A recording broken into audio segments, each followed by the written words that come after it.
Cet épisode a une distance de 11 km à un pace de 7 minutes 35.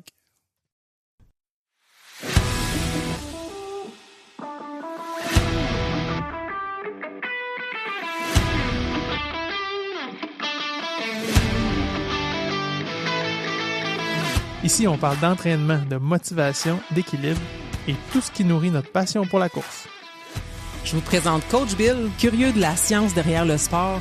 Il analyse les tendances et nous propose des stratégies pour courir de façon plus efficace et intelligente.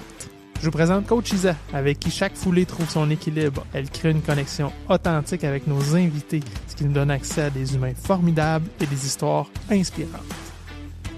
Que vous soyez sur bitume, en sentier ou bien à l'écoute chez vous, on est là pour vous aider à avancer. Embarque-tu avec nous pour une petite course? Hey, salut Coach Frank! Hey, salut Coach Bill, comment ça va? Ça va bien toi? Ben oui, ça va super bien. T'as-tu couru cette semaine? Oui, j'ai couru cette semaine, puis je pense qu'on va en parler peut-être plus longuement pendant le podcast, mais c'est un retour pour moi, fait que c'était 3 semaines de pause forcée, et hier, j'ai fait mon premier 6 km. J'étais supposé de faire du fractionné, mais finalement, ça a été... J'ai fractionné, mais j'ai marché au début pas à la fin. Ouais, j'imagine que ça compte comme du fractionné. C'est tellement ma prochaine question quand tu m'as dit que tu as pris 3 semaines de pause. Ah ouais, 6? Mais ok, je comprends. Puis t'étais dans ton coin? Oui, dans mon coin. Je voulais faire 6.7, là, c'est comme 6-7 pour ceux qui ont des jeunes enfants, vont comprendre de quoi je parle. Ou les coureurs de backyard, mais finalement, ça a fini en 6 parce que j'ai pas pris de chance d'aller dans le parc glacé sur mon pied blessé. Toi, as-tu couru cette semaine, Bill? Oui, puis écoute, là, ça a été le petit choc de l'hiver. Là. Je sais que la plupart l'ont vécu avant moi, mais j'étais en République. Fait que moi, je me suis tapé des belles courses de chaleur. Quand je suis revenu, ça s'était quand même réchauffé ici. Mais là, c'est dimanche matin, je pense. J'ai fait comme, OK, là, faut que je fasse ma sortie du week-end. Je pogne mon sel, je regarde la température, moins 12. Je fais comme, hein? Ben non, je suis pas prêt. Ah ouais, ok, moins 12. Fait que là, ça a été fuck les shorts. Là. J'ai sorti mes leggings. Mais pour vrai, j'étais bien. Si tu vas me dire, ok, c'est parce que tes leggings sont quand même chauds, mais tu sais, pas tant que ça. Je pense que j'aurais pu oser les shorts aussi. Puis tu sais, évidemment, là, ça a réchauffé quand même assez rapidement. Je pense que dans l'après-midi, il faisait comme presque 0. Là. Fait que pas fait moins 12 longtemps. Tu sais, c'est peut-être mes premières minutes, là. Mais quand même, là. Sauf que j'ai eu le rappel ou le feeling de l'odeur de l'hiver. Tu sais, l'air frais. Ah, c'était vraiment cool pour vrai. Tu sais, j'étais suffisamment habillé, fait que j'avais pas froid, mais c'était cool. Vraiment, l'air, tu sais ce que je veux dire, là, l'espèce d'odeur fraîche, là. Je disais exactement la même chose l'autre fois. Je rentrais du gym avec ma fille, puis j'étais comme, maudit que j'aime cette odeur-là. C'est agréable, c'est le fun, c'est frais. Il y a quelque chose de indescriptible pour ceux qui nous écoutent du show, là, pour nos amis en Guadeloupe. Là. Salut Doc Étienne. On est bien ici. Ouais, mais ça me fait penser, tu sais, que chaque saison a quand même son odeur, là, tu sais, l'été, quand il fait super chaud, là, pis c'est sec, là, tu sais, il y a quelque chose, là, aussi, mais ça faisait longtemps que j'avais pas senti l'hiver. On est chanceux, pareil, pour d'avoir 4 saisons au Québec, c'est nice, là, ça permet tellement de variété. Pis moi qui aime ça, faire plein d'affaires différentes, tu sais, on a beau chialer sur l'hiver, là, c'est pas ma saison bref, je suis vraiment quelqu'un d'été, mais depuis que je fais plus de sport l'hiver, que ce soit de la course à l'extérieur, ou j'ai recommencé un peu à faire du ski, ça m'a réconcilié avec l'hiver pour vrai, puis j'ai appris à aimer l'hiver un peu plus. Je suis content d'entendre ça. Moi, je suis rendu vieux, man. Je trippe sur l'hiver. Mais pour vrai? Ouais. J'en délire même sur l'autre podcast. Mais c'est le rythme plus lent, je te dirais. Il y a quelque chose que j'aime dans juste comme on n'a rien à faire, on chill, on fait de la bouffe, tu sais. On dirait que l'été, c'est tout le temps barbecue là, course, backyard, tu sais. On dirait que je suis toujours comme parti camping, whatever, tandis que l'hiver, c'est comme hey, en fin de semaine, je fais un peu de ménage. C'est comme... Puis, c'est ça la grosse activité. Quelque chose, je trouve, d'agréable. Un certain temps, on s'entend, là. Rendu en février, j'ai hâte à l'été, mais... c'est ça. Les pires, c'est les intersaisons, là. Ouais. Ce que j'appelle les saisons de boîte, là. Autant entre l'automne puis l'hiver, puis entre l'hiver puis le printemps. Là. Tu fais comme, non, là, il se passe rien. La moitié des affaires sont arrêtées ou sont pas praticables. Mais c'est ça. Quand le switch est fait d'une saison à l'autre, c'est cool. Là. Ouais. J'ai bien hâte à la raquette pour ce qu'ils te font. OK, cool. C'est du bel entraînement croisé, ça, pour avec la course. Hein? Oui, clairement. Ouais. Hey, parlant d'hiver, toi, t'es-tu du genre à savoir quoi offrir à Noël ou t'es toujours dernière minute?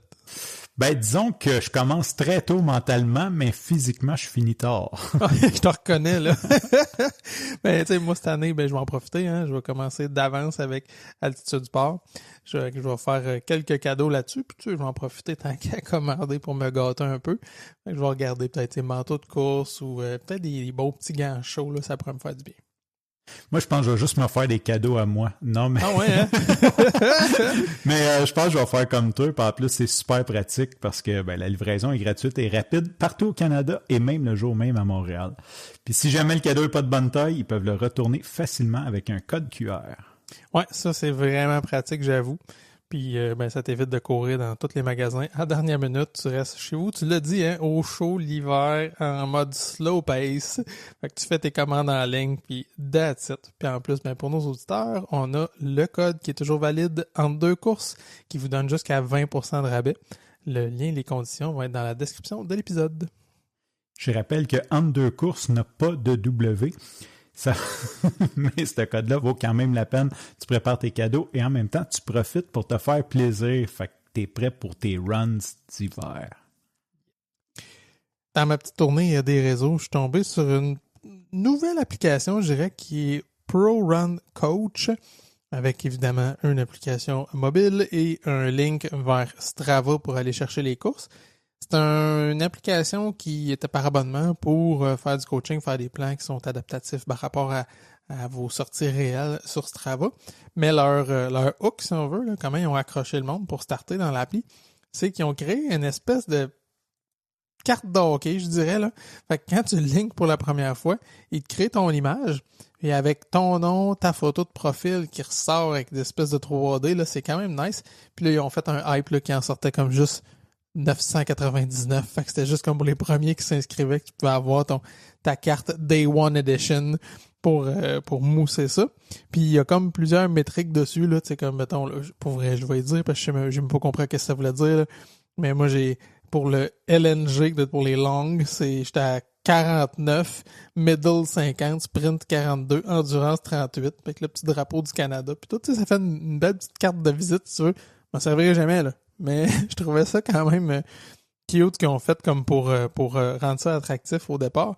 Moi, ça a marché parce que il n'était pas question que je m'installe une nouvelle application puis je me suis pas abonné. Mais je fais comme, ah ouais, je veux générer ça. Moi, mon petit profil, ma petite carte, là. Fait que, ils m'ont eu là-dessus. Je verrai après, c'est sûr qu'ils vont m'envoyer de la pub puis des patentes. Mais tu sais, j'étais pas en démarche de m'inscrire. Moi, je vais l'imprimer puis m'en donner aux filles sur le parcours, man. Ah ouais, hein? Tiens. À Ottawa, man. Oui, c'est des skills. Check ça, man. C'est LNG 49, tabarnouche. Ah ouais? Personne ne sait c'est quoi, tu sais. C'est ça, exact. Mais si moi, t'as pas 49, je date pas avec toi. Mais tu vois, moi, je peux brag que j'ai une carte Day One Edition. Je suis le 255 sur 999. Tabarnouche, ça, c'est quand même hot parce que c'est une application mondiale, là. Fait que, ouais. C'est quand même cool, là. Ah ouais, je brag. Puis là, je sais comme c'est nouveau puis tout, mais dans le fond, la promesse de ça, c'est que le coach peut comme avoir des espèces de données pour faciliter la création de ses programmes à partir de l'existant, j'imagine, comme il y a de l'IA qui rentre là-dedans, qui va analyser puis qui dit cette personne-là, une longue, c'est 20 km, puis whatever, là, je sais pas. C'est sûr, mais je me suis même pas rendu là. C'était donne-moi ma carte. Juste la carte, c'est bon. Je veux juste ma carte. Ouais. Puis, parlant d'IA, justement, j'ai vu passer sur Facebook, il disait, ton futur médecin, il a passé son diplôme médical avec ChatGPT. Fait que t'es peut-être mieux de commencer à faire de l'exercice pour être en santé. Je l'aime, celle-là. Ouais, je trouvais ça cool.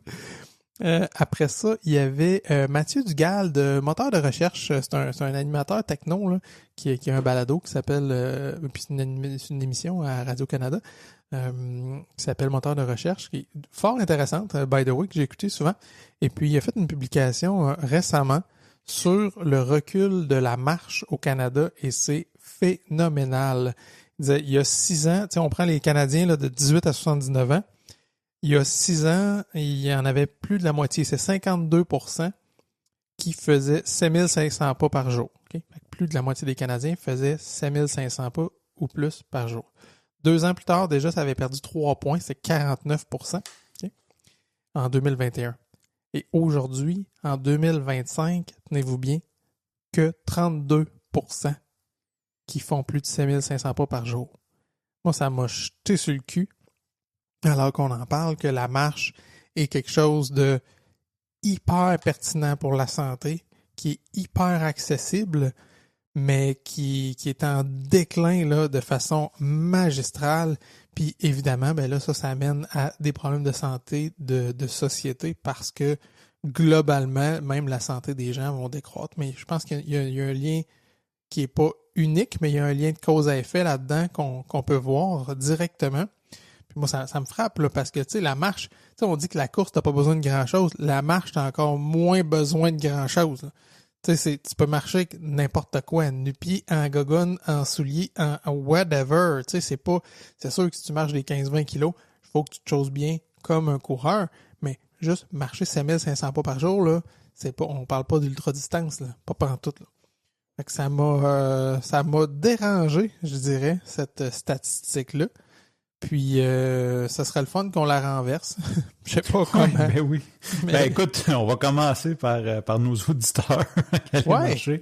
Mais je l'ai vu passer, je ne sais pas si c'est toi, là, parce que je suis pas grand monde sur Facebook. Là. J'ai vu comme une espèce de publication, j'ai pas fouillé.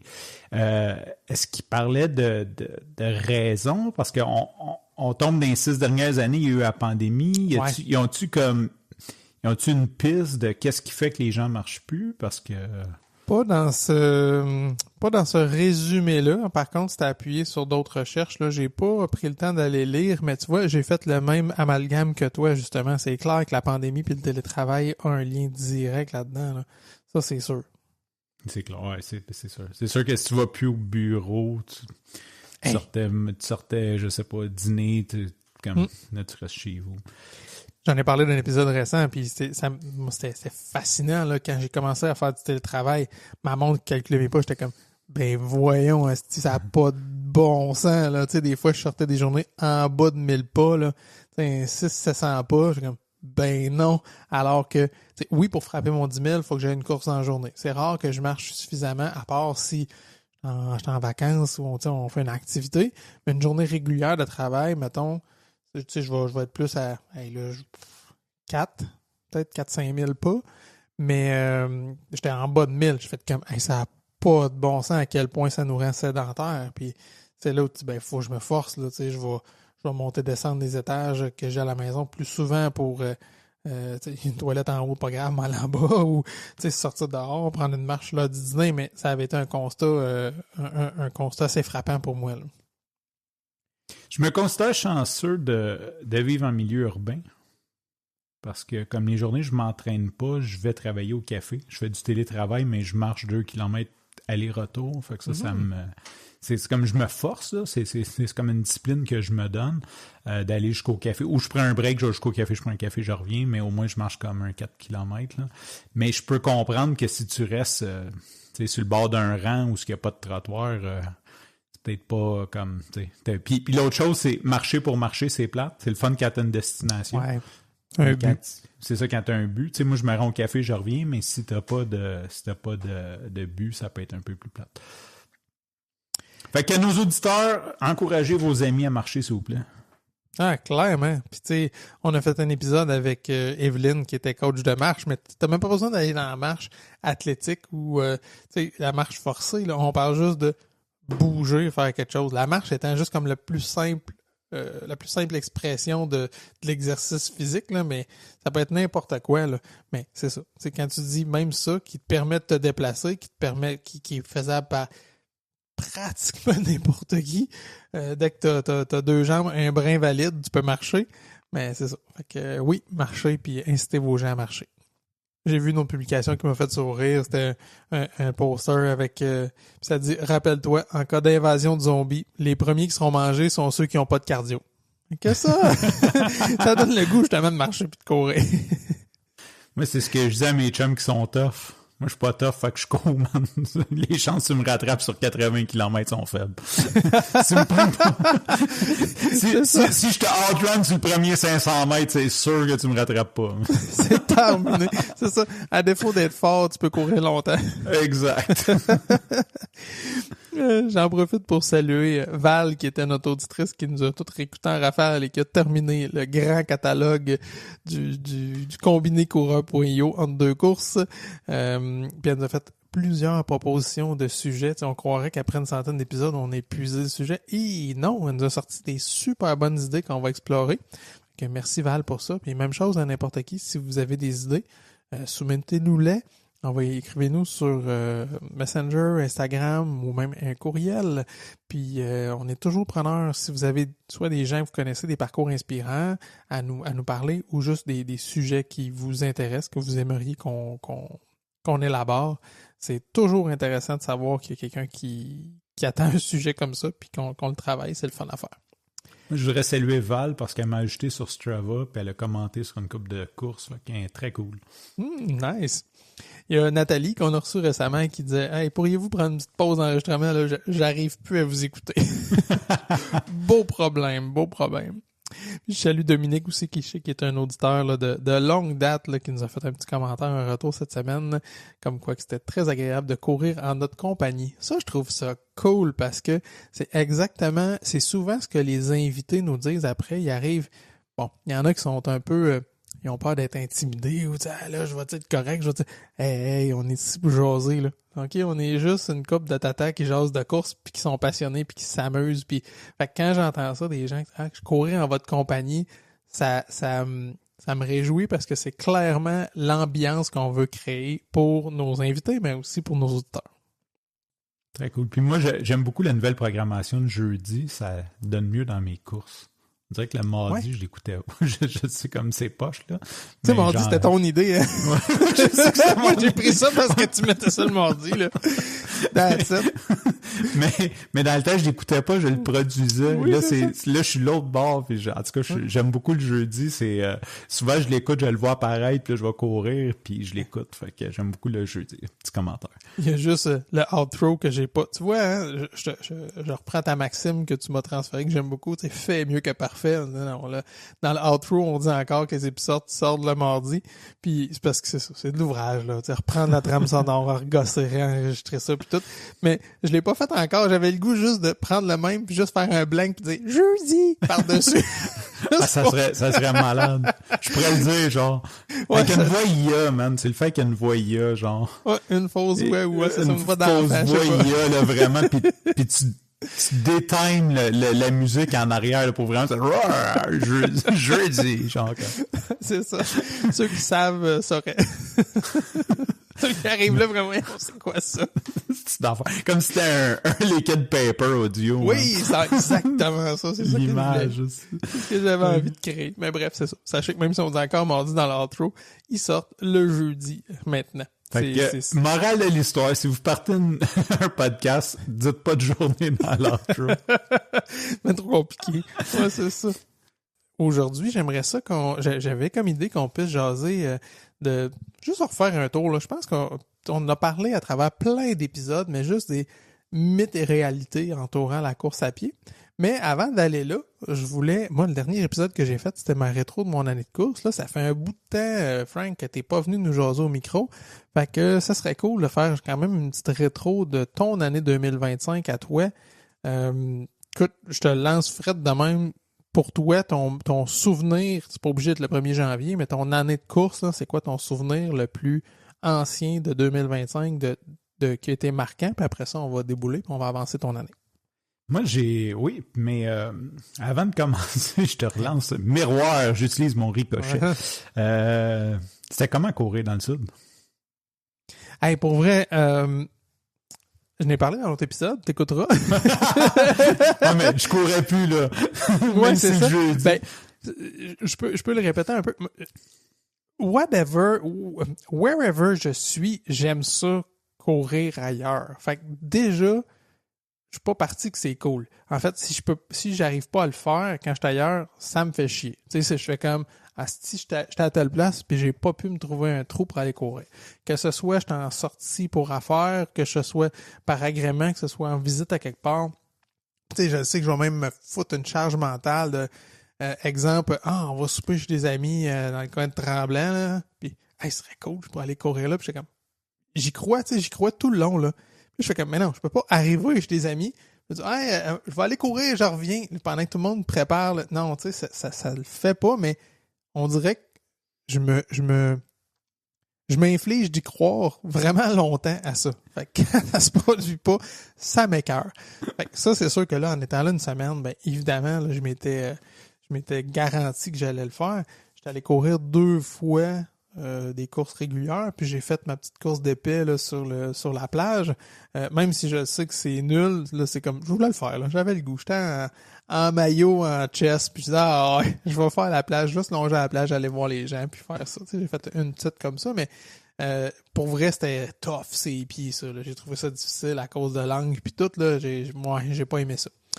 Mais mes courses, sinon, il y en a une, il faisait chaud en tabarouette, mon gars. Puis vraiment, là, même si on n'avait pas pogné encore le froid ici, j'étais quand même déconditionné de la chaleur, là. Puis ça a fait ouf, ouais, l'incidence cardio est vraiment là. J'avais je te dirais, facile, un 20 plus, là, 20 battements de plus que j'aurais dû, mettons, pour la même... 20-25 même, là. C'était quand même difficile. Puis j'ai fait un petit arrêt à mi-chemin. J'étais arrêté dans un genre de Walmart républicain. Puis c'était full climatisé. Puis j'ai pris mon temps, là. J'ai fait baisser mon rythme cardiaque en me promenant doucement dans les allées puis en finissant de suer à l'intérieur. Puis quand je suis reparti, je suis reparti même mollo, mais c'était difficile. Mais c'était le fun. Moi, j'aime ça. Là. J'aime ça au bout. Là. Je trouve que visiter une place en courant, c'est cool. Puis au point où j'ai fait ce chemin-là à la course. Et puis, on a refait le même chemin 2 jours après en taxi. Exactement le même chemin. Puis pour vrai, on a juste comme jasé dans le taxi en s'en allant. Puis ta vision est quand même pas la même quand tu es dans une voiture que quand tu es en train de courir. Puis quand je suis arrivé à notre point d'arrivée, j'ai fait comme j'ai constaté que j'ai fuck all vu le chemin ou à peine j'ai comme vu 2 affaires puis c'est tout, alors qu'en courant j'avais full d'anecdotes, full d'affaires que j'ai vues, tu sais, des petits bâtiments, tu sais, wesh, qu'est-ce que c'est ça? Oh, une pharmacie.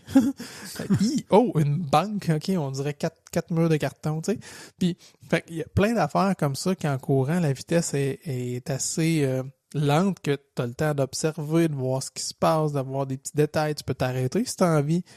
Fait que visiter un endroit comme ça en courant, je trouve ça cool. Je suis beaucoup plus alerte. Puis tu sais, la course amène une espèce de vigilance naturelle aussi, là, puis d'éveil mental. Fait que ça, c'est vraiment nice. Fait que je réponds pas tant à ta question pour le sud, mais tu sais, c'est ça. Moi, ben non, ça répond bien. Moi, je trouve que ça répond bien. T'as trippé, fait que t'as pris le temps, t'as trippé, puis quand je cours, puis tu sais, comme tu dis, on voit les choses, je pense toujours à un reportage que j'avais vu, puis là, peut-être ma mémoire me fait défaut, mais il parlait, je pense, des révolutionnaires de Cuba, tu sais, puis comme quoi que c'était l'avantage qu'il y avait, c'est qu'ils étaient à pied. Fait qu'eux, ils voyaient tous les endroits où ils pouvaient se cacher, comment, tu sais, tandis que les militaires passaient en véhicule, fait qu'il n'y avait pas le temps de voir. Tu sais, eux, dans le fond, ils faisaient une vigie à pied, fait qu'ils connaissaient tous les spots. Fait que quand je cours dans des endroits que je connais pas, tu sais, ça me rappelle ça, puis je regarde, puis je suis comme, hey, c'est vrai, tu sais, puis tu vois comme, l'autre fois, je courais, puis il y a une porte de nain, man. Il y a une maison qui a une porte, mais la porte a à peu près 2 pieds et demi. Pour vrai? T'es comme, qui c'est qui passe là? Genre, c'est ça la porte pour les enfants? Genre, c'est comme, tu sais, mais, je suis passé là des centaines de fois en voiture, je l'ai jamais vu, puis l'autre fois en courant, j'ai fait, oh shit, tu sais, comme, il y a une petite porte. Je sais pas à quoi qu'elle sert, ça. Fait que, tu sais, la ligne, tu sais, j'ai fait un peu de vélo, de route. Puis en vélo, c'est parce que tu vois du décor. Tu sais, si, mettons, t'es dans des campagnes, c'est cool parce que tu vois des champs, tu vois des beaux décors, des vallées. mais moindrement de t'en sacrer bien, tu vas fuck all, là, tu vas ben trop vite, puis t'as besoin d'être tellement alerte à où t'es, puis qu'est-ce que tu fais, puis à terre. Tandis qu'en course, c'est ça qui est cool, là. Je trouve que c'est une vitesse relative qui te permet d'observer, puis t'es pas obligé de regarder toujours en avant de tes pieds, là. Tu regardes, ok, je m'en vais à peu près par là, c'est beau, le sol est convenable, je suis pas dans quelque chose de hyper accidenté comme de la roche ou un trail avec des racines, ben ok, c'est cool, tu peux être un peu plus moins vigilant, en fait, sur ta course en tant que telle, puis profiter de ce qu'il y a autour, là.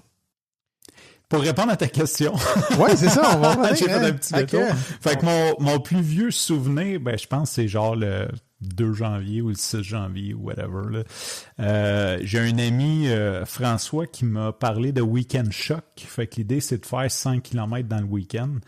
Puis d'en faire le plus possible pendant l'hiver pour s'améliorer ses backyards. Et dans le fond, mon premier week-end de l'année a été un Weekend Shock. Je me suis pas rendu à 100, j'ai fait genre 80 ou 90, quelque chose comme ça.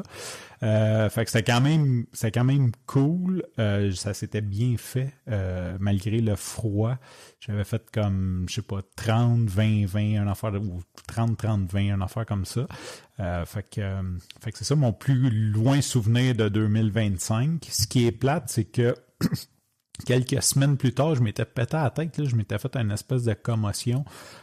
Puis j'ai comme pris un break, fait que ça a comme cassé cette espèce de rythme-là. J'ai fait comme 2 week-end shocks, puis après j'ai été un mois et demi à juste essayer de récupérer. Puis tu le sais maintenant, quand t'as la garde des enfants, comme c'est une semaine sur 2, je peux faire un week-end shock. Ouais. C'est comme ça. Si t'en manques un, ça retombe comme un mois plus tard, là. Fait que c'est ça. C'est mon souvenir. Mais tu parles de commotion, tu sais, puis c'est vraiment pas besoin de ta tête pour courir tant que ça, mais c'est fou, hein, à quel point c'est invalidant. C'est une commotion dépendamment du grade, là, mais c'est invalidant, puis c'est super important d'observer un repos là, le plus complet possible, justement, pour récupérer, parce que sinon, les séquelles sont là à long terme, là. Exact. Ouais, mais j'étais fatigué aussi. Je veux dire, comme, j'avais juste pas le fuel. C'est comme, t'as pas besoin de ta tête, mais je revenais fatigué, là, d'un 6-7. Et j'ai pas pris tant de repos que ça. Ouais, c'est ça. Normalement, ça devrait être comme 0 écran, puis pas trop de concentration. C'est OK, je vais lire. Ouais, oui, mais pas trop longtemps, parce que là, tu as le focus tout le temps sur ton livre. Fait que, tu sais, le but, c'est de errer sans trop faire d'affaires, puis sans trop rusher, là. C'est vraiment du repos. Puis, écoute, là, je veux pas m'avancer trop, là, mais moi, je me souviens, j'avais eu des recommandations, moi et des gens autour de moi qui en ont fait, là. C'était pas une commotion collective, là. C'était comme plusieurs épisodes, là. Mais, puis c'était ça, là, tu sais, les premiers jours sont cruciaux où, non, on niaise pas avec ça, parce que plus tu taxes ton cerveau parce que tu y infliges la fatigue ou tu y infliges la concentration dans ces premiers jours-là, écoute, tes symptômes, tu vas les traîner comme vraiment plus longtemps, quitte à justement avoir des séquelles permanentes, alors que si tu prends un très bon repos, t'es rigoureux au début, ce que pour vrai, personne ne fait, là, tu vas, c'est correct, on va aller travailler, c'est correct, là, c'est important, faut que je fasse ça.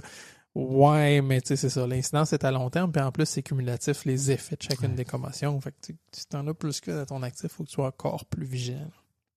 Merci de me rappeler que je fais pas ce que j'ai à faire. Ah, ben, pareil, là. J'ai l'air de te shamer, mais pas par tout, là. Je veux dire, j'ai fait la même affaire que toi, tu sais. J'en ai fait une pas pire où je me suis cogné à l'arrière de la tête, puis je retournais travailler le lendemain, puis écoute, je rushais ma vie, mon gars. 0 énergie, puis là, je regardais l'ordi, ça marchait pas, puis même après ça, j'ai eu besoin de lunettes après ça, parce que mon cerveau était tellement fatigué que j'étais plus capable de corriger, puis l'optométriste me dit non, mais c'est parce que t'as 0.25 dans un œil puis 0 dans l'autre, mais une petite affaire d'astigmatisme. T'as pas besoin de lunettes. OK. Puis tu sais, j'étais allé en voir un autre, je fais comme, ouais, c'est parce que là, j'ai mal aux yeux puis je suis pas bien, là. J'ai pas de plaisir, là. Ben, OK, mais tu sais, si tu vas pas bien, on va t'aider, on va t'en donner. Mais pour vrai, c'est tellement une mini correction que normalement, mon cerveau aurait dû être capable de la corriger. Puis ça marchait plus. Fait que juste à cause de ça, tu vois. Puis ça a pris des années avant que je revienne de ces symptômes-là puis que je sois capable vraiment de les éliminer, là. Okay. On s'en reparlera dans une couple d'années. C'est ça. Fait qu'après ça, mettons, c'est ça. Commotion, t'as été obligé de lever le pied un peu après ça. Après, c'est comme on dirait, d'un coup, t'as levé le pied, il a recommencé à faire beau. Je sais pas, j'étais en amour, fait que je passais plus de temps à concubiner qu'à m'entraîner. Fait que il y a eu comme la période là, comme je trouve que mettons, de coup, je me suis pété à la tête jusqu'en mai-juin. Je me suis pas tant entraîné que ça. Bon, c'est sûr que j'arrive à la fin d'année, j'ai 2000 kilos de fête. Fait que c'est quand même plus que bien du monde, là, on s'entend. Sauf que je visais faire plus. Je visais faire plusieurs trucs. Puis j'avais c'est rare que j'écris sur Facebook. J'ai pris le temps de l'écrire. Dans le fond, c'était Kakuna, là, la backyard, où ce que j'ai fait mon record personnel, 87 km, mais que j'étais pas fier parce que je sentais pas que je m'étais entraîné. Dans le fond, la fierté ne vient pas, tu sais, comme, j'aurais pu faire 200 km ce jour-là, puis je pense pas que j'aurais été fier, parce que, dans le fond, la fierté vient plus d'avoir fait les choses que j'avais à faire toute l'année que d'atteindre un objectif. Tu sais, si demain j'allais courir un marathon en 2h50, 2h, tu sais, comme si je me suis pas entraîné pour. En tout cas, c'est moi, fait que j'étais comme pas, j'ai comme fini puis j'étais comme vide. C'était bizarre. T'as besoin de le mériter, tu sentais que tu le mérites? Ouais, c'est poche, hein, je pense que, pas que je le mérite. Je comprends. C'est plus comme, il y a le côté mérite que je trouve péjoratif, mais il y a comme le côté, tu sais, c'est ça le sport. C'est ce que tu fais à tous les jours. C'est pas... En même temps, tu peux pas faker ça. Je veux dire, si tu le réussis, tu le réussis. Là, tu sais, tes 87 kilos, tu les as pas volés à personne. Si ton corps avait pas cette forme de base-là, puis écoute, c'est un sujet qu'on veut vraiment creuser. Coach Isa puis moi, on en parle depuis un bon bout de temps. Tu sais, on parlait d'un demi. Tu sais, tu peux être en mesure de faire un demi ou tu peux être entraîné pour faire des demi. Parce que, tu sais, je vais t'appeler n'importe quand, on fait c'est beau, viens-t'en, tu sais, ton corps est prêt, t'as une forme de base. Ou tu peux en faire un, c'est finir ses genoux, puis faut-tu le finir, pas finir, tu vas avoir des séquelles, mais, tu sais, il y a une grosse marge entre les deux. Fait que, tu sais, clairement, t'as une excellente forme de base, puis un excellent entraînement de base qui, ça se perd pas en 2 semaines, là. Tu sais, il y a une mémoire des muscles du corps, il y a quand même des capacités qui sont pas acquises, mais qui durent plus que, mettons, après un arrêt de 2-3 semaines, t'as pas tout perdu, mais pas en tout. Puis ça se ramène, ça revient beaucoup plus rapidement que quelqu'un qui l'a jamais fait. Fait que ça, c'est le fruit de tes années d'entraînement. C'est pas juste tes 2 derniers mois, mettons, qui comptent là, avant un événement. Non, mais ça, je suis totalement d'accord et j'en suis conscient. C'est plus... Je te dirais comme ce que j'ai réalisé, c'est ce qui me rend fier, c'est de faire le travail. Puis là après, tu sais, comme tu sais, ça peut être mal vu, bien vu, whatever. Tu sais, j'ai de la misère en vie à faire ce que j'ai à faire. Fait que c'est comme c'est un domaine où ce que je fais ce que j'ai à faire depuis 12 ans ou 15 ans, whatever. Fait que je me suis rendu compte que tu sais, c'était un peu comme n'importe quoi. Je pense comme tu sais, j'hériterais de 50 millions, je serais content, ou je gagnerais à la loterie de 50 millions, je serais content.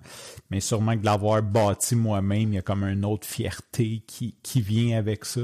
C'est un peu le parallèle que je ferais, tu sais. Fait que l'analogie est bonne, je comprends. C'est comme...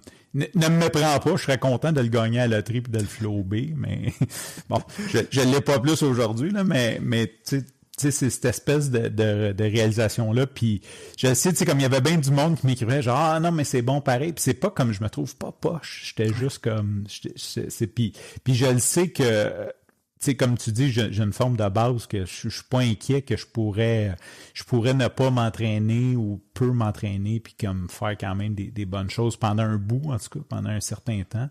Mon inquiétude est pas là. C'est plus comme juste... C'était la première fois que je ralentissais sur l'entraînement, puis je me suis rendu compte que ça me... Tu sais, comme... Je suis plus fier de m'être levé à 5 heures du matin, le temps que j'avais les enfants, que mon temps sur le demi ou whatever, que mon PB ou peu importe. Je comprends. Fait que... Mais merci pour tes encouragements, puis c'est ça. Après, je me suis mis à m'entraîner en fou. Bon, OK. Pour compenser, tu sais. Compenser. Fait que là, non, je me suis pas mis à m'entraîner en fou, mais je me suis mis à me réentraîner à vraiment. Fait que ça a été comme un point de correction. Je te dirais. Fait que c'est ce qui est arrivé rendu là, c'est que je me suis remis sérieusement à m'entraîner. J'ai appelé mon ami coach Dom. J'ai dit là, Dom, fais-moi un programme. Surtout maintenant que Dom a fait une backyard, ça me donne beaucoup confiance en ses programmes. Parce qu'au début, quand j'ai commencé à dire je m'entraîne pour une backyard, puis il me mettait des longues de 24, j'étais comme, je pense qu'on comprend pas. Bien essayé. C'est ça, bien essayé, mais je pense qu'il faut augmenter le... Puis je comprends que professionnellement, il voulait pas m'augmenter trop vite, mais tu sais comme... J'y arriverais pas, là. J'arriverais pas à faire des trucs comme ça. Fait que c'est ça. Fait que je me suis... Le reste de l'été, je suis très fier de mon été d'entraînement, je te dirais, là, comme qui a passé. Puis après, the rest is history. Puis 2026, ça ressemble à quoi?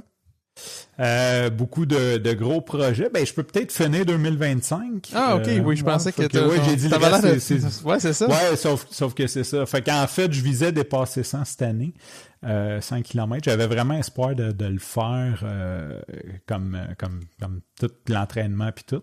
Fait que quand je suis arrivé...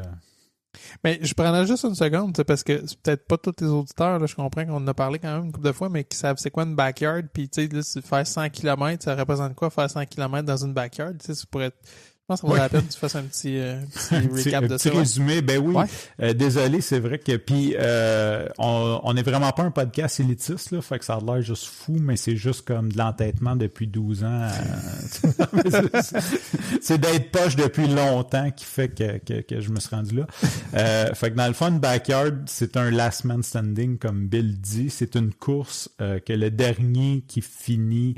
dans le fond, elle se termine quand une personne fait une boucle de plus. C'est des boucles de 6,7 km une à l'heure. Fait que dans le fond, si tu n'arrives pas dans le temps ou si tu abandonnes ou il y a quelques points que tu peux être disqualifié. Fait que l'idée, c'est que si tu repars pas à chaque heure, c'est fini pour toi. Fait que c'est 6,7 km. Fait que 100 km, ça représente 15 heures dans le fond de 6,7. Puis l'idée, c'est que quand tu finis ton 6,7, il y a plusieurs stratégies. Il y en a qui vont, mettons, les faire rapidement en 35 minutes puis avoir 25 minutes de break. Puis il y en a d'autres qui vont faire ça en 58 minutes puis pas prendre de break. Fait que dépendant de comment tu veux le faire, il y a plusieurs stratégies. Puis il y a de l'alternance. Il y en a qui vont faire, mettons, des boucles en 56 minutes puis 1 sur 5 vont rentrer rapidement pour manger, faire une sieste ou peu importe. Là. Fait que ça représentait 15 heures, en fait. OK. Et 87, dans le fond, c'est ça? 87 Kakuna. Après, j'ai fait celle... je suis retourné. Respect pour les gens de trail, man. Si je vous comprends pas, man. Je me pète la gueule d'un trail.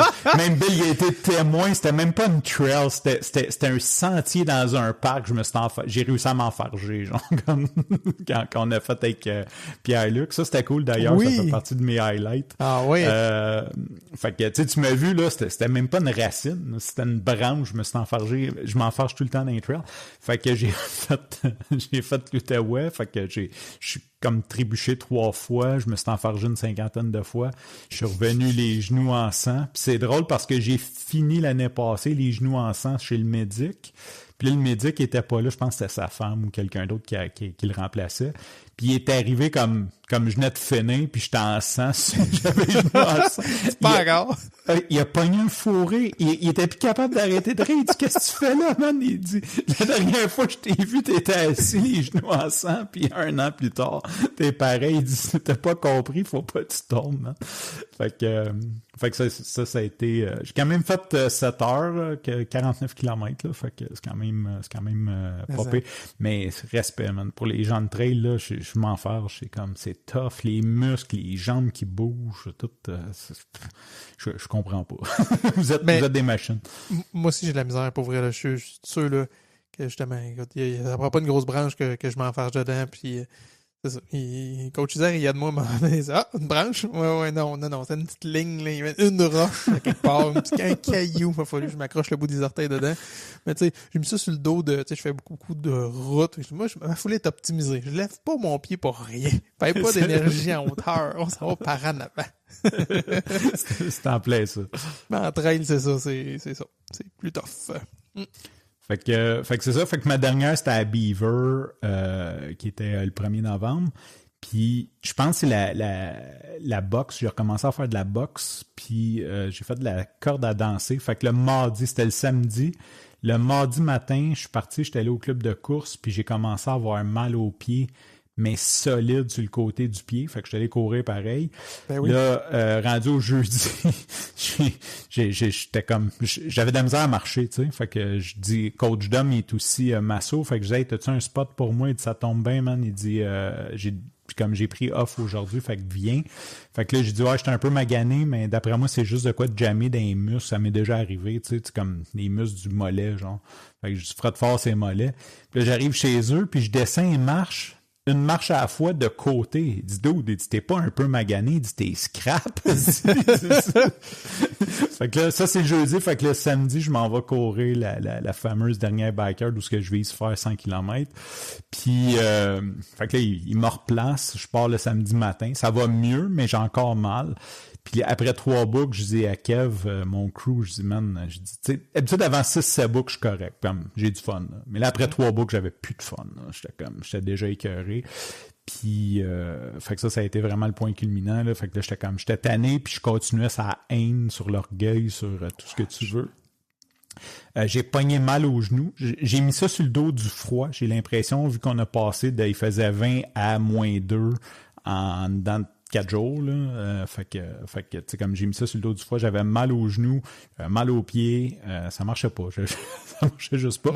Fait que j'ai continué pendant 12 heures, puis je me suis dit, je pense que c'est la course que j'ai le plus appris sur la backyard, parce que c'est ça, la backyard, c'est de continuer pareil. Puis je me suis dit, tant que, genre, j'arrive d'un temps, je repars.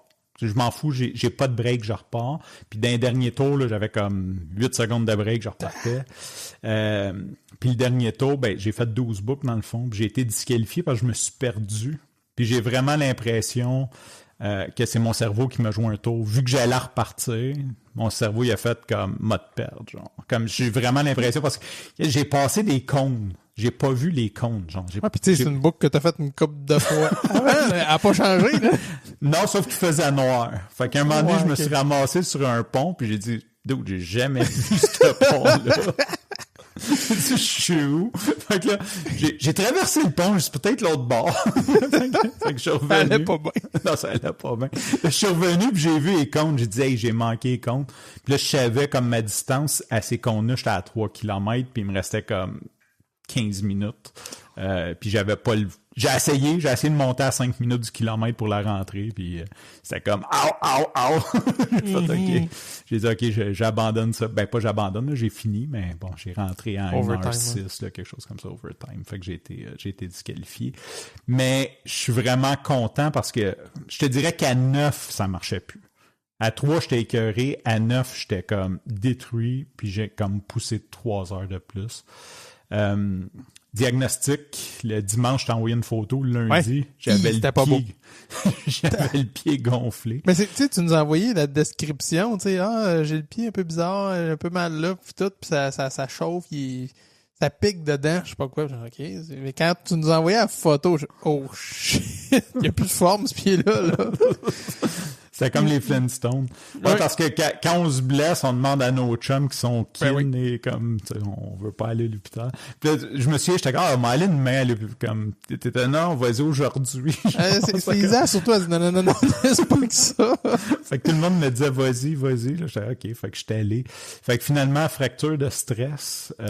Diagnostic officiel. Ouais, c'est ça. Ben, plus ou moins, là. C'est la médecin parce qu'elle est allée par élimination. Parce qu'elle dit, c'est pas une infection, c'est pas si, c'est pas ça.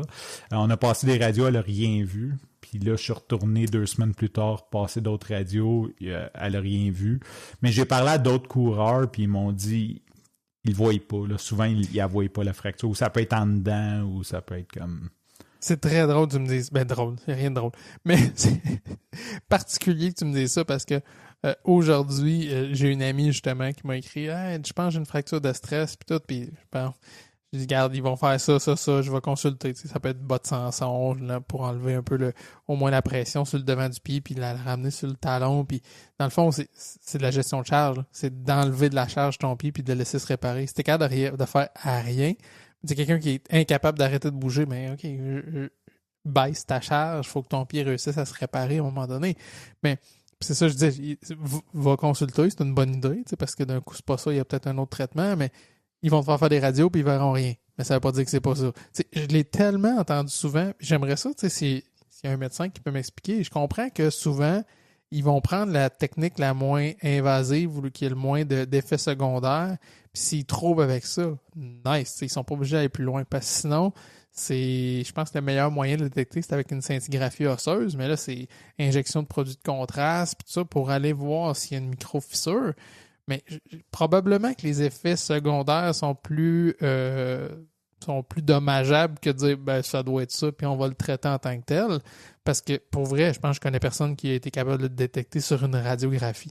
Alors qu'ils font tout faire une radiographie. Mais on le voit pas, mais c'est sûrement ça. OK, mais pourquoi t'as fait, finalement? Surtout que le traitement est le même. Oui, c'est ça. C'est du repos. Il n'y a pas de remède magique. Fait que non, passer deux, moi, elle m'a dit, c'est parce qu'elle m'a fait passer une deuxième parce qu'elle m'a dit parfois on voit la blessure, comme la réparation. Comme là, ça, c'est sédentarisé. Là. Il y a comme une espèce de ligne, comme une soudure, si tu veux. Fait qu'elle dit des fois, on voit la soudure, fait que là, on sait que c'était ça, ou que c'était en train de se faire. Mais finalement, la deuxième non plus, elle n'a rien vu. Fait que c'est peut-être même pas ça. Mais tout ça pour dire, j'ai fait le 80 là-dessus. C'est ça le point. Parce que j'avais mal le mardi. Fait que j'ai fait comme... Théoriquement, je l'ai achevé un petit peu. Mais là, je vais bien. C'est 3 semaines plus tard. Je veux comme... Pour de vrai, là, si le pied m'avait pas gonflé, le lendemain, j'allais courir. Ah, je te crois. J'avais mal, mais je serais allé pareil. Ouais.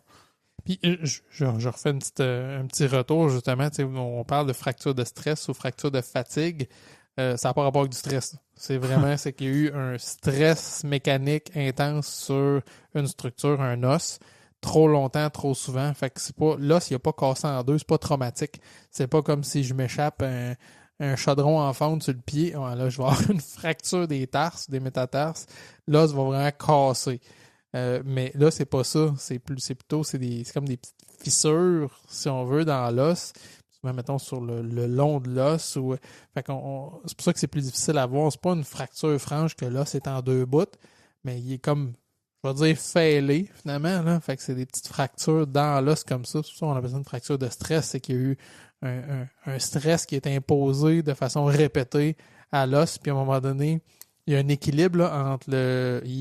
Là, je suis en train d'être trop loin dans la théorie. Là. Il me semble que c'est le périos puis l'autre affaire. Puis bref, ça prend un équilibre. C'est que l'os, on peut le taxer, le frapper, le faire vibrer, le faire bouger. Il vient qu'à se dégrader un petit peu. Puis là, il y a comme le phénomène inverse qui vient réparer l'os puis le renforcer. C'est un équilibre comme ça. Tant qu'on est dans l'équilibre, ça va.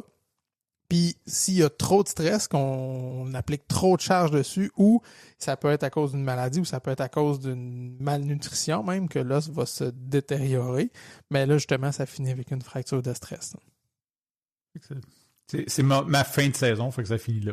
T'as fini, t'as terminé. OK, fait que là, t'es en repos là. Je recommence, fait que c'est pour ça qu'au début, j'ai dit, j'ai pris 3 semaines off. Théoriquement, là, je sais pas, je devrais dire ça, ne faites pas ce que je fais, mais faites ce que je dis. La doc voulait que je prenne un autre 3 semaines de congé, puis je me suis dit qu'elle voulait protéger sa job. Parce que ça fait... c'est pas pour ton bien, ben non. C'est pas pour mon bien. Elle voulait juste pas que je revienne. Se faire poursuivre. Ouais. Exact. Fait que j'ai recommencé du fractionné mercredi passé. J'ai fait un 20 minutes, ça s'est bien passé. Puis hier, j'ai fait mon 6 km. Et je suis très content d'être de retour parmi vous, les coureurs. On va te dire, sois prudent, mais t'en feras bien ce que t'en veux. Ben oui, ben écoute, j'écoute mon corps quand même. J'étais allé tranquille, tu sais, c'est 7:30, puis c'est ben mollo, puis je me suis vraiment, on va regarder l'avantage, je me suis vraiment concentré sur ma technique. Tu sais, j'étais vraiment comme 100% dans le moment à vouloir sentir mon pied faire une petite foulée, là. J'étais pas comme... Ouais. J'étais pas en train de regarder à gauche, à droite. J'étais comme vraiment concentré sur, OK, puis comme sentir, est-ce que ça fait mal? Est-ce que je devrais arrêter? Est-ce que je devrais continuer? Fait que ça m'a ramené dans le moment présent.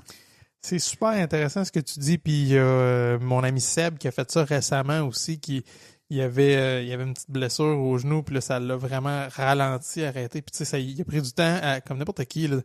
Ouais, OK, faut que je slack. Ah, OK, ouais. Puis là, tu retestes. Et ouais, ça fait encore mal. Ouais, non, là, ça faut vraiment que je change de quoi. Puis finalement, il a pris cette période-là, exactement comme tu dis. OK, je vais focusser sur ma technique, on va travailler un peu ma cadence, on va travailler un petit peu ci, un petit peu ça. Puis il en est sorti tellement plus fort, là.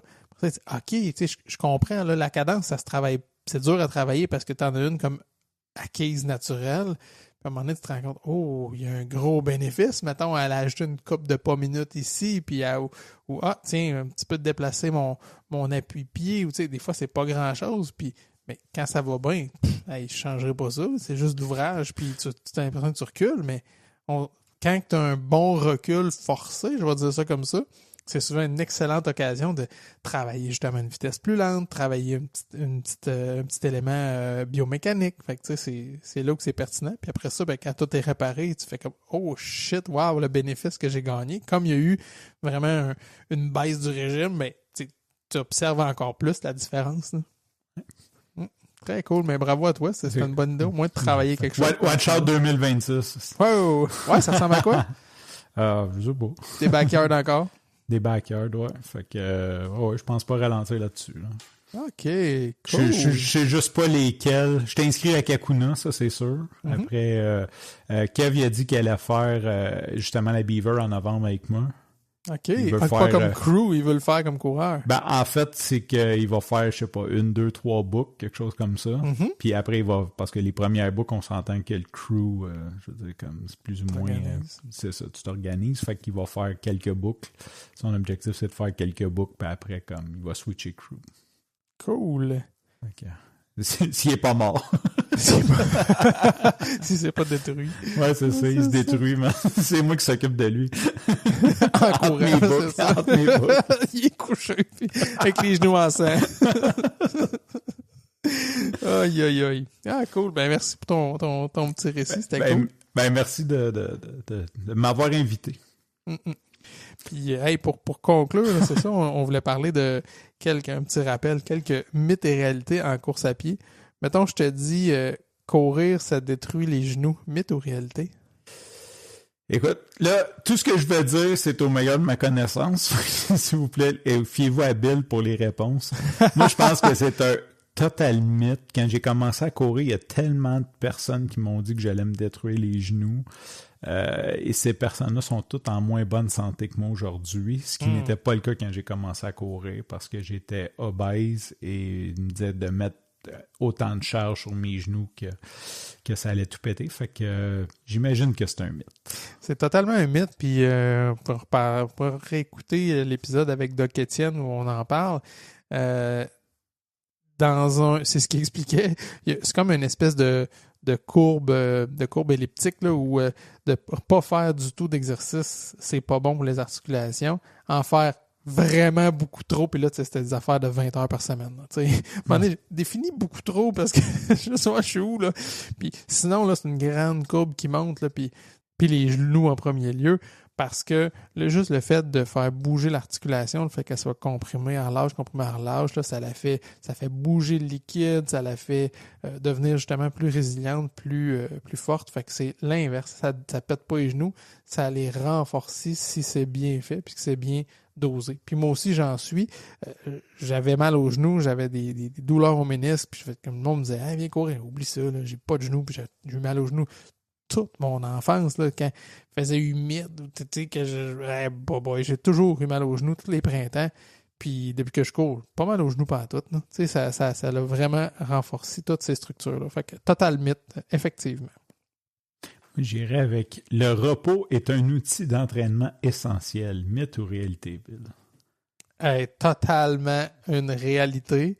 Tu sais, on le dit souvent, peut-être que tu l'as pas pogné, là, mais tu sais, c'était un peu notre nouveau semi-gag, là, c'est quand on progresse, c'est entre deux courses.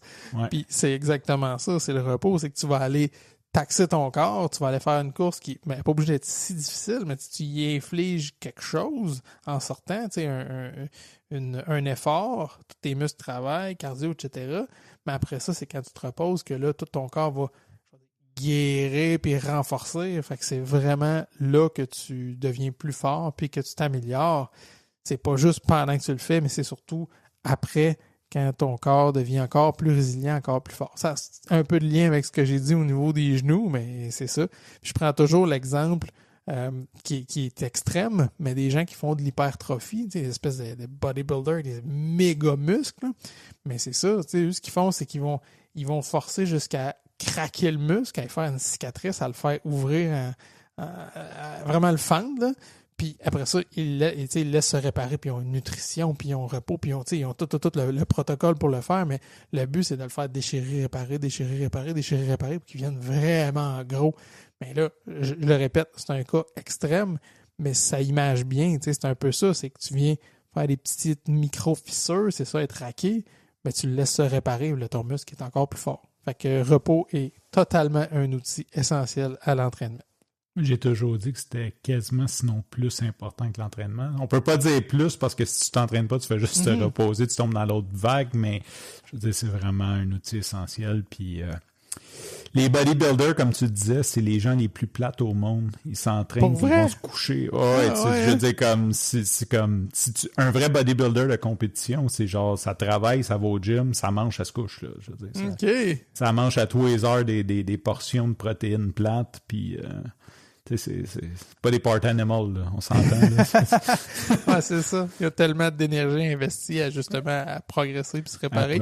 Puis, je vais faire du lien avec ce que tu as dit avant. Puis, si tu as le choix, si tu es obligé de choisir dans forcer plus fort ou te reposer mieux, t'es mieux de te reposer mieux. Tu vas être plus gagnant au total. Là. Ouais. Mais de toute façon, il y a une limite à ce que tu peux pousser. C'est comme, même en course à pied, le but, c'est pas de courir 100 heures par semaine, c'est de trouver le ratio entre je cours puis je me répare. Ouais. Je veux dire, le off-season sert à ça. C'est de OK, on perd pas les acquis, mais je me repose pendant 1 mois, 2 mois. C'est vraiment. Il y a personne qui va faire des gains à courir 50 heures semaine. J'ai un autre pour toi, justement, qui est quand même un pas pire lien avec ce qu'on vient de dire. La régularité est plus importante que le volume. Intéressant. Je dirais que oui, clairement. Écoute, je sais pas pourquoi je dirais que oui. C'est clair que si tu fais 100 km une semaine ou que tu fais genre 4 km par semaine sur un an, je veux dire, c'est sûr que tu as le double. Tu as le double à la fin de l'année, puis tu l'as réparti. Clairement. Puis non seulement, oui, comme si tu as plus de volume, mais t'es bien mieux de faire plein de petites sorties de course que d'en faire une grosse par mois puis tu fais plus rien. Non. Ben, il y a souvent l'analogie du brossage de dents ou des plantes. Oui. Ça donne rien de te brosser les dents une demi-heure le dimanche soir. Là. Je veux dire, comme faut que tu t'es brosses 2 minutes par jour, 7 jours semaine. C'est ça qui fait que tes dents propres. Là. 100%. Plus on transpire, plus on brûle de calories. On serait tenté de dire oui, hein? Mais non. C'est pas la même affaire parce que transpirer, c'est pas tout le monde qui transpire de la même façon. Il y en a qui suent pas en tout. Il y en a qui se levent de leur chaise et suent il y en a qui suent à vivre. Là. C'est pas nécessairement parce qu'ils sont en mauvaise forme. Mais la sudation, c'est un outil de régulation de la température du corps. Mais ça n'a pas de lien avec t'as brûlé plus ou moins de calories.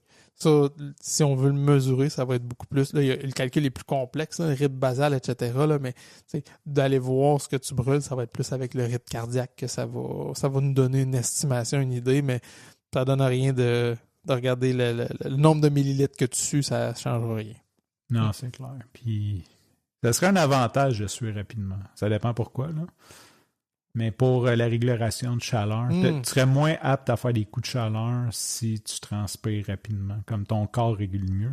Ouais. Je le dis parce que moi, c'est pas long, là, je commence à courir puis je sue. Là, fait que quand j'ai entendu ça, je fais « Oh yeah, shit, cool. » Ouais, moi, pas tant. Ça vient un peu plus tard.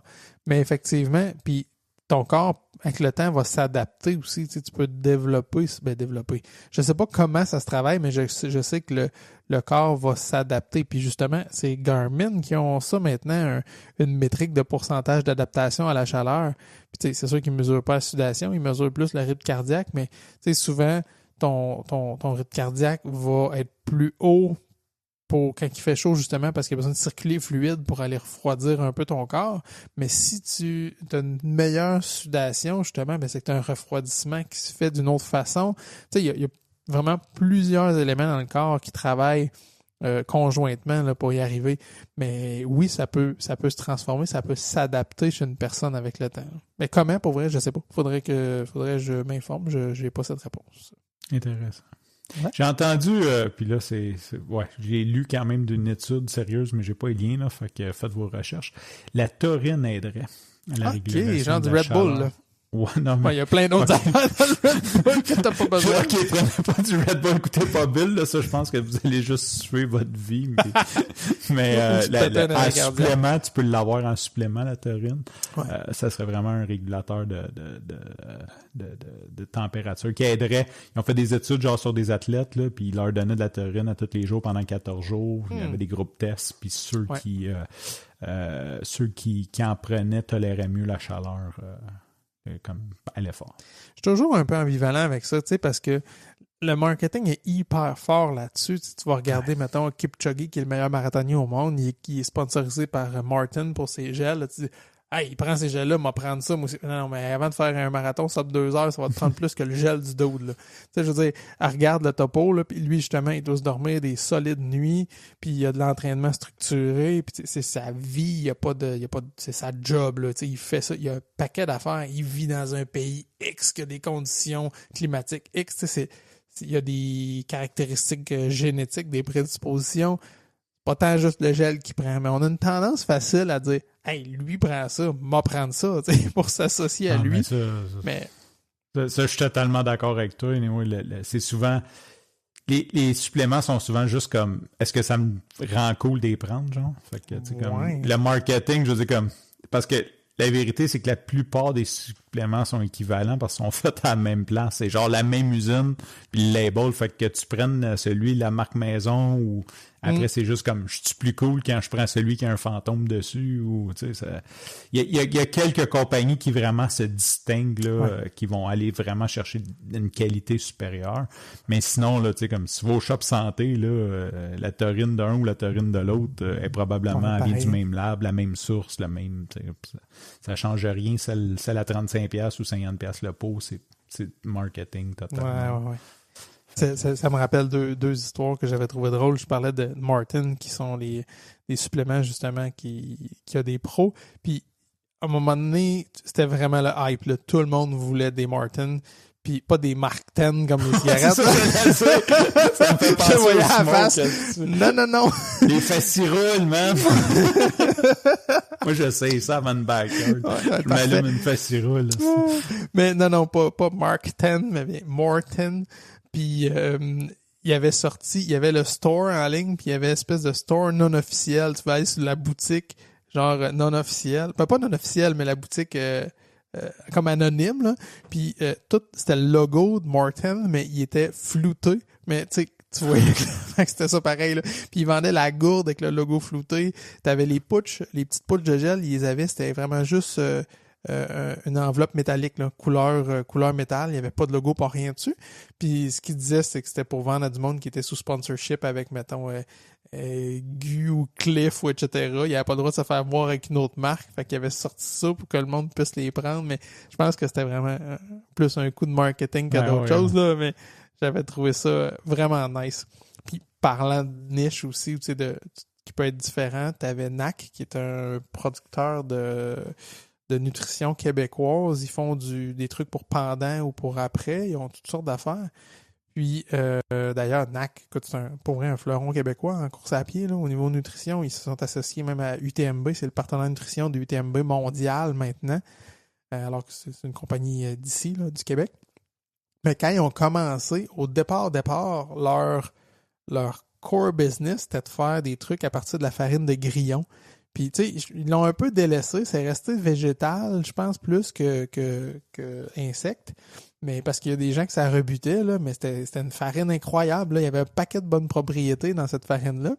Puis, tu vois que c'était vraiment niche, là, comme compagnie, parce que c'est l'espèce de bar énergétique que tu pouvais. Leur slogan, c'était « C'est bon, tabarnak ». Ils l'ont enlevé un peu avec le temps que c'est devenu un peu plus mondial. Garder, man. Oui, il reste la garder. Ça faisait une belle touche québécoise, là, mais c'est ça. Très drôle. Okay, ben d'ailleurs, j'ai eu la chance de goûter à leur gaufrette une fois, puis ça s'est mal passé parce que je les ai pris trop tard, mais le goût était écœurant. Ils ont comme des espèces de gaufrettes, c'est comme c'est à vanille, c'était fou. Vraiment, le goût était... Sauf que j'étais déshydraté quand je les ai pris, fait que ça a comme pas super bien passé, je les ai pris trop tard. Mais c'est pas le produit qui était mauvais, c'était vraiment moi qui était mauvais. J'ai une question pour te relancer là-dessus. Courir à jeun, est-ce que ça fait brûler plus de graisse? Je dirais que non. Ben, écoute, pas une recherche exhaustive, là, mais ça va dépendre des gens. Ça pourrait que ton système, effectivement, s'adapte puis puisse fonctionner mieux sur des graisses. On va voir les gens qui vont suivre des régimes, mettons, keto, par exemple. Justement, le corps va venir qu'à s'adapter pour dégrader les graisses directement puis produire des corps cétoniques. Puis c'est ça. Fait que oui, ça se peut que tu t'adaptes, mais si c'est mal géré, c'est juste un risque d'hypoglycémie qui court après toi, là. Fait que c'est vraiment à faire avec prudence. Fait que c'est pas une certitude, puis c'est à faire de façon prudente puis d'une bonne façon. Parce que sinon, tu peux juste manquer d'énergie puis tomber à terre, là. Tu dis, j'essaie ça le matin, je pars pour une longue, je mange pas. Ah, t'as peu, essaye-les pour plus court avant, là. Parce que ce que je me souviens de notre formation de coaching, c'est que c'est long avant qu'on tombe ces graisses, avant que le corps... Ouais. Il va chercher bien des cochonneries à brûler avant c'est un processus.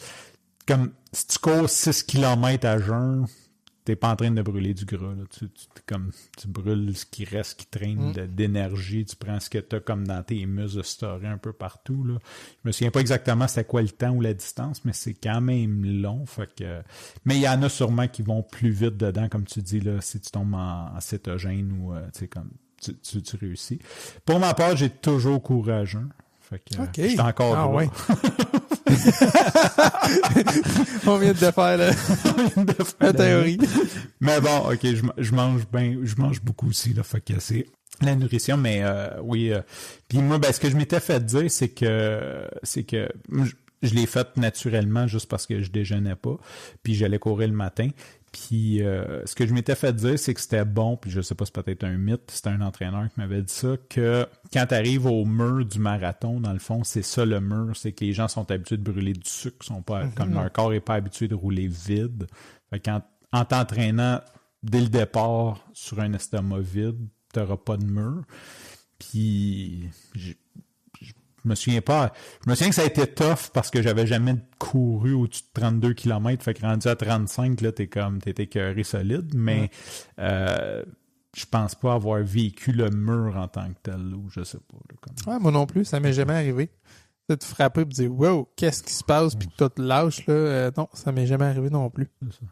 J'ai pas fait des tonnes. J'ai jamais fait autant de distance que toi. Là. J'ai quelques marathons, là, mais avec les entraînements qui viennent avec. Là, non, ça m'est jamais arrivé non plus. J'en pour toi. La progression est non linéaire. Mythe ou réalité? Ça, je dirais que c'est une réalité. Hein. Total, hein? Ah oui. Puis même, c'est pas juste non linéaire, ça augmente, ça baisse, ça remonte. C'est comme la bourse, là. C'est pas... Tu sais, quand tu regardes un graphique que ça a fait d'Amazon, là, ça a fait 800% sur 10 ans, ouais, mais ça ça a baissé, ça a été à 50, à 16, à 32, tu sais, c'est comme... Ton exemple est parfait, puis tu sais, justement, c'est ce qu'on se fait dire pour des investisseurs. Un investisseur non avisé qui décide d'investir à la bourse puis de pas être conseillé, là, il capote sa vie aux 2 jours, là.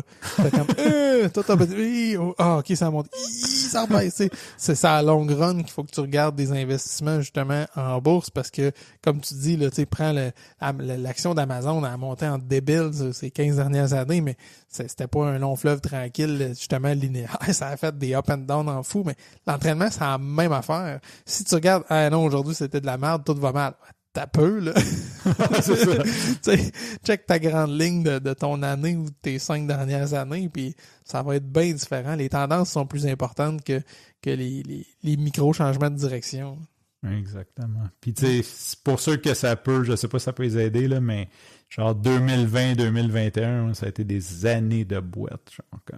J'ai comme perdu, en 2020 et en 2021, j'ai perdu vraiment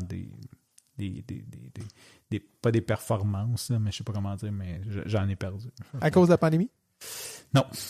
OK. Parce que j'ai commencé à en perdre avant la pandémie. Ça serait facile de mettre ça sur le dos de la pandémie, mais j'avais commencé avant. OK. Fait que, vois-tu? Oh! Les chaussures sont un outil, pas une solution miracle. Ça dépend de la couleur. Ah, ouais. Ça, je suis d'accord. Si son fluo qui flash avec des couleurs écœurantes, c'est essentiel. C'est un miracle. Ah oui, c'est sûr. C'est sûr. Le jour où j'aurai mes chaussures roses, m'a couru plus vite. C'est sûr. Hey, tu me parles.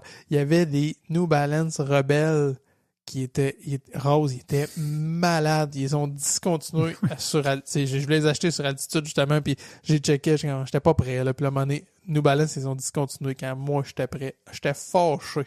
Moi, quand je suis venu pour les acheter au printemps, il y en avait déjà plus. Sur le site de New Balance. OK. Parce que moi, j'ai eu un rabais chez New Balance direct. Fait que là, je dis, je vais acheter rose, puis finalement... Hey, il était beau, là. Ah, il était malade. C'est sûr qu'il allait vite. Oui, c'est sûr. Surtout si tu prenais ceux, les pros avec la plaque. Là, ouais. Ah non, c'est ceux-là, je voulais les roses avec la plaque, puis finalement, quand je suis arrivé sur le site, il n'avait plus. Fait que s'il y a un rep de New Balance qui nous écoute ou quelqu'un de bien plugué, là, ressortez les rebelles roses. Puis on pourrait même en faire une édition là, avec un logo Undercourse, ça serait épique. Ça serait fou. Hey, ça faisait longtemps que j'avais pas parlé de faire de la merch entre deux courses. Fallait bien que tu viennes pour que je repense à ça. Mais moi, s'il y a un rep de New Balance, arrêtez de changer de modèle. Tu sais, faites un... En tout cas, je suis comme... Tu sais que là, on dérape solide, là, mais c'est un mythe, mais j'aimerais ça partir une compagnie de chaussures, puis la promesse, c'est on va trouver la bonne, puis elle changera plus jamais. Ouais. Juste comme... J'aimerais ça faire, je veux ce modèle-là dans le 10, puis genre, auto-repeat, genre, à tous les 3 mois, je charge ma carte de crédit, puis envoie-moi-en une paire. comme Amazon, là. Comme le Razer Club, man, je veux comme arrêter de dire comme c'est le même modèle. Chris, c'est plus le même modèle. Ouais. Tu sais de quoi je parle, là? Parce que on n'aimera pas de modèle, mais Colin, quand vous passez du 7 au 8, puis comme la chaussure n'est plus pareille, là, c'est comme... C'est plus change le nom, pire. Ouais, change le nom. C'est ça. On la fait plus, elle. Ça va être moins fâchant que tu changes pas le nom. Puis là, le monde a des attentes. Fait comme, t'achètes ça, shit, c'est pas la même chose. Ça n'a pas rapport, tu sais. Alors que si tu avais changé de nom, ben, tu sais, ça te donne un petit indice, un petit peu à l'oreille, puis tu vas l'essayer en magasin, je sais pas. Mais non, je suis d'accord avec toi. Puis je suis à la même place que toi. Là. Moi aussi, je suis là où j'ai mes souliers d'hiver, là, ils achèvent. L'hiver commence, mais c'est mes souliers que j'avais encore depuis l'année passée, qui ont encore une durée de vie utile. Mais je suis orphelin, là. Je sais pas vers quoi je vais aller encore. Puis pour vrai, là, ça m'écoeure. Tu sais, acheter des nouveaux souliers pour le plaisir, dire, je vais essayer eux autres, c'est cool. Mais tu sais, l'été, j'ai assez de modèles différents ou d'idées que tu sais, je suis correct pour essayer une coupe d'affaires, mais pour l'hiver, j'ai pas encore cette aisance-là, disons, d'avoir 2-3 modèles qui font la job puis que je peux me promener. Là, je fais ça. Je tombe orphelin puis ça m'écoeure. Mais on va aller magasiner ensemble, Bill. Oui, on fait ça. Mais pour vrai, tu sais, une compagnie va mourir juste à cause du marketing. Tu sais, si le soulier change pas, il y a tellement des grosses vagues. Puis c'est ça, c'est clairement juste du marketing. D'un moment donné, c'est plus minimaliste, plus maximaliste. Les gommes infusées que telle affaire. Puis telle affaire. Tu sais, oui, il y a des gains de performance des fois, mais plus clair du temps, c'est qu'il faut qu'ils sortent un nouveau modèle juste pour vendre des choses puis avoir l'air d'être innovant par rapport à leurs compétiteurs, là. Parce qu'ils pourraient très bien avoir un modèle fixe. Hey, celui-là, là, il est éprouvé. Tous ceux qui cherchent ça, on va continuer à le produire, là. En même temps, je suis d'accord avec toi, mais je me dis, comme tu pars une business, comme tu es ton premier client, je me dis, je dois pas être le seul. Ça serait niche. Je suis d'accord que ça serait niche, puis pour le mass market, tu as besoin de changer les couleurs, puis... Mais comme je suis certain qu'il y aurait une gang de minimalistes vieux comme moi qui... Je veux pas aller... En fait, c'est que quand j'en trouve une que j'aime, je veux garder celle-là. Ouais. Je veux pas prendre le risque d'avoir pire, genre. Ouais. C'est comme de payer, puis tu sais, c'est quand même cher. Je veux dire, c'est quand même, tu sais, tu payes 240$, puis là, tes essais, c'est Ouais, c'est pas top, hein? C'est comme, tu sais, Ouais, puis puis c'est pas retournable, c'est ça qui est C'est drôle, ça, c'est parce pas... que, tu sais, il dit, ben, tu peux l'essayer dans le magasin, mais si tu l'essayes dehors, tu peux pas le ramener. Ouais, mais ok, quand je vais faire, pour vrai, moi, je te dis, en bas de 50 kilos, pas one shot, là, mais en bas d'une cinquantaine de kilos de mis dans des souliers, j'ai de la misère à te dire, là. Cette première sortie, souvent, elle va surprendre, c'est, wow, j'aime ça, je sais pas. On va te dire ça un peu plus tard. Puis j'en parlais cette semaine justement à Coach Isaac qui s'est acheté un nouveau modèle de souliers, puis elle a eu le même feeling que j'avais eu avec une paire que j'ai eu jadis. Elle sort puis elle dit « Hey boy, le bounce là-dedans, qu'est-ce que c'est ça? » Mais une fois en action, une fois qu'il est sous pression, puis c'est ça les fameuses gommes infusées avec de l'azote ou du CO2, c'est que c'est vraiment son smooshy. Tu te dis « Tabarouette, va me fouler une cheville. » Mais sont vraiment faites pour qu'une fois sous pression, ils viennent plus rigides, plus réactives.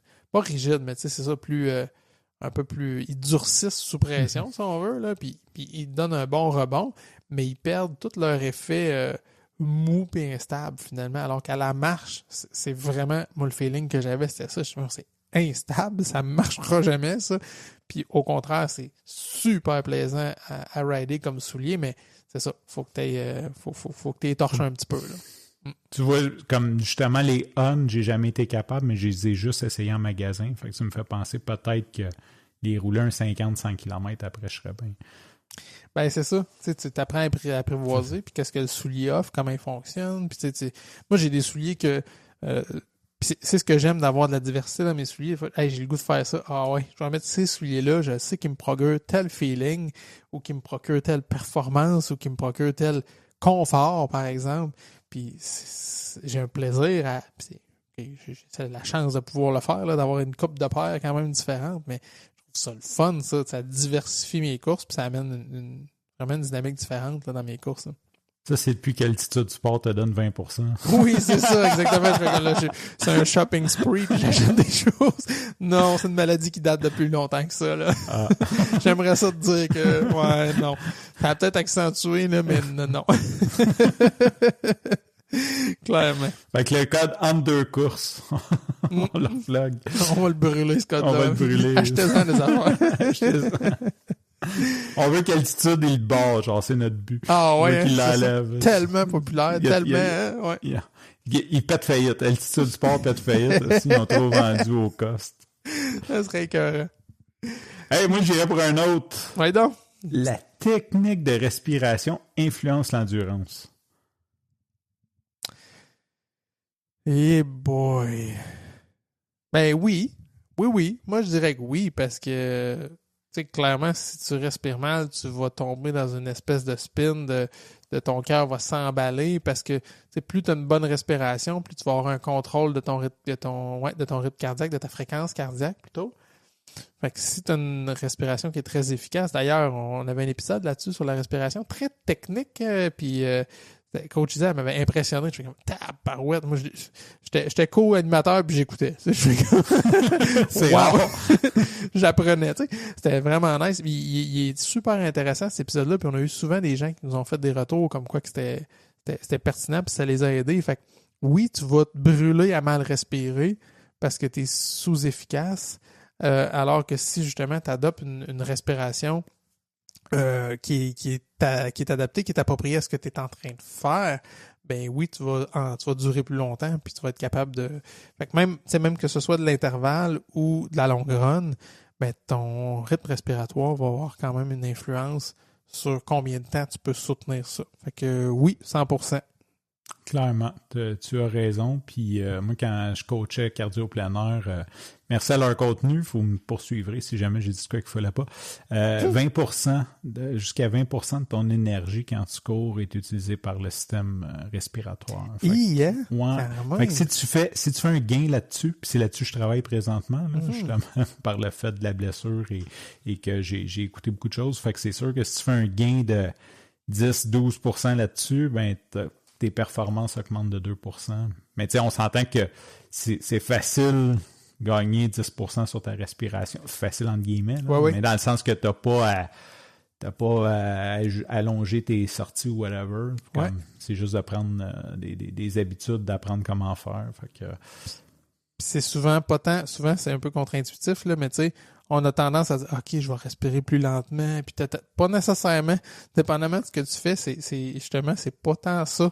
C'est de donner de l'oxygène à tes muscles, puis tu sais, de sortir ton CO2. Fait que des fois, c'est justement d'adopter, de forcer un rythme respiratoire plus rapide, justement, pour que tout le reste de ton système cardiovasculaire se calme, fasse comme « OK, c'est beau, j'ai des ressources, puis la scrap sort. » Mais c'est ça. Souvent, moi, j'avais tendance à « OK, je vais me ralentir, je vais respirer doucement. » Ben non, si je manque d'air. Niaiseux. Niaiseux. Ouais. Un petit dernier. Les étirements avant la course préviennent les blessures. Ah ben ça, je dirais que c'est totalement fou. Ouais, je suis d'accord moi aussi. Souvent, les étirements, c'est l'inverse. Un étirement statique avant, ça peut même augmenter le risque de blessure. Okay. On va y aller plus avec un échauffement dynamique ou des fois, on va parler d'étirement balistique, là, mais c'est pas un étirement statique où j'essaie d'étirer mon muscle. Tu sais, ça, on va le faire un peu plus post-entraînement pour regagner de la souplesse plus. C'est pas tant pour la blessure, mais c'est regagner de la souplesse, donner de la place justement à toutes les articulations. Mais avant, non. Sinon, c'est juste tu crées de la laxité alors que tu veux que ton corps soit un peu plus stiff pour travailler. Là. Fait que c'est pas pertinent. Par contre, oui, l'échauffement dynamique, d'aller chercher les fameux genoux hauts, talons fesses, d'aller skip, il y a une coupe justement balancer la jambe où là justement on est dans on n'est pas dans du statique. Puis, d'ailleurs, je vous réfère. Coach Isa a fait un super bel épisode là-dessus, là, un petit short de 13 minutes. C'est un épisode hors série qu'on a fait qui est un échauffement dirigé par elle où elle vous guide justement en pré-sortie. Là. Juste partez ça dans vos oreilles, tu suis ça, puis après ça, tu fais ta course. Après ça, tu peux avoir un autre épisode si tu veux, mais tu sais, ça, c'est bon, ça. T'es chauffé, puis t'es bien prêt à travailler. Surtout si tu travailles d'intensité comme de l'intervalle, quelque chose comme ça. Ça vaut la peine d'avoir un échauffement qui est adapté puis qui est suffisamment long. Je pense que 13 minutes, j'ai jamais fait ça dans ma vie. Mais bon, faites ce que je dis parce que non, c'est pas vrai. Quand je coach, je donne les échauffements. Puis même tu avais pour rebondir là-dessus, il y a un invité, puis si je me souviens pas c'est lequel, fait que je vais pas dire de sottise, mais je pense que c'était Dr. Kin qui nous expliquait que les étirements à la fin, en fait, c'est pour la fois d'après. Fait que ça a comme pas besoin d'être fait automatiquement nécessairement après, c'est comme tu prends de l'avance, ça devrait être fait comme c'est comme ton bénéfice est sur ta prochaine course et non comme c'est pas de la relaxation après ta course, ça l'aide pas celle-là, ça va venir t'aider lors de ta prochaine. Ça, j'ai trouvé ça intéressant. C'est vrai, j'avais oublié ça, t'as raison. Mais je veux pas dire de sottise, mais j'ai l'impression que c'est Dr. Kin qui avait dit. Il semble que oui. J'ai le même souvenir là, maintenant que t'en parles. Hey, bon tour, pour vrai. Bon montage, Bill! Pas pire, ça va être cool au bout. Mais non, finalement, on s'était dit, on va en faire 5-6, là, tu sais, jusqu'à temps qu'on s'est tanné, finalement, on s'est lâché lousse. Mais merci, Frank, ta présence, très cool, c'est toujours le fun. Puis c'est cool d'avoir ta petite rétro de l'année, parce que, tu sais, oui, on se parle des petites nouvelles de temps en temps, là, mais de t'entendre raconter comment toi, t'as vécu ton année de course, je trouvais ça intéressant aussi. Très cool. Sur ce, qu'est-ce qu'on dit à nos auditeurs? Bonne course!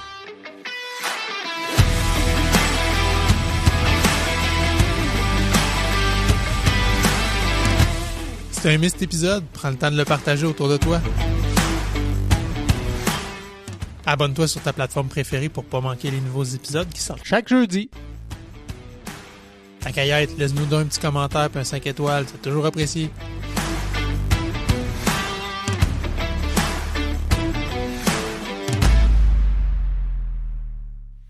Sur ce, qu'est-ce qu'on dit à nos auditeurs? Bonne course! Quasiment déçu, t'as dit la bonne affaire. Ouais, mais je recommence. Oh, non. C'est excellent pour toutes les articulations, puis les genoux après au premier... Voyons, t'as pu me faire un tour. Es-tu fucké à la patente, moi, en rajoutant des jokes dedans? Non. Non. C'est quoi l'histoire du W? Je sais pas, je trouvais ça drôle, entre deux courses. Okay.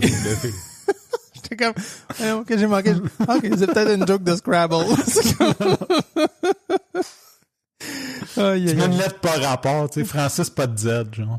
Ouais, c'est ça, Francis pas de Z. Ok, je comprends.